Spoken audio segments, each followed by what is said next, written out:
This ball of scales is just 3 months old. Forest rangers rescued the tiny pangolin off poachers and brought him to this wildlife shelter in Liberia. His caretaker, Junior Day, walks him in the woods at least twice a day for a meal of ants. So naturally the pangolin don't have any predators except with the humans, because when they get afraid, it will roll into a ball. So rolling into the ball will actually save the pangolin, but it also make it easy for we the human to just pick it up and do anything to it. Pangolins are an endangered species. In Liberia, they are hunted for their meat, and traffickers export the scales to Asia. It doesn't do well in captivity. The shelter has released about 40 pangolins into the forest since 2017, but several die from stress. They are taken from their environment, they are beaten, they are trapped, they are kicked, they are starved, they are very poorly treated by the hunters, and then they come here. Although we take very good care of them, this is still not their home. Pangolins are very sensitive.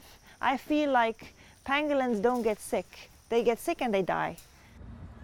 The government vowed to end pangolin consumption and trafficking in 2014, but it is harder to fulfill that pledge. Liberia is still recovering from 2 civil wars and an Ebola epidemic. Forest covers more than 40% of its territory. In this village, just 5 hours from the capital Monrovia, locals sell pangolin scales in a market. A bag of scales costs a few dollars. Asian consumers value them for supposed medicinal properties, unproven up to now. There, a kilogram of scales costs several $100s. It's because of poverty we got to home. And when the government is saying that we boys start killing ants bear or these animals, they have to open an avenue for us to get a job so we can get money to sustain our home. Back in Monrovia, the Forest Brigade carries out a raid on a market. In just a few minutes, they already find bushmeat, including pangolin.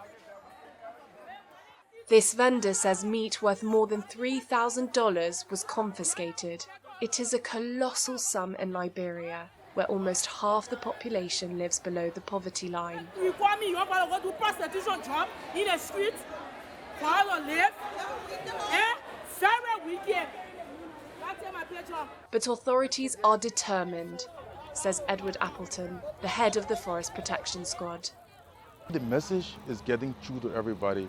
There were a lot of workshops, a lot of awareness, and we've been saying this for a long, long time. For over 3 years we've been saying this.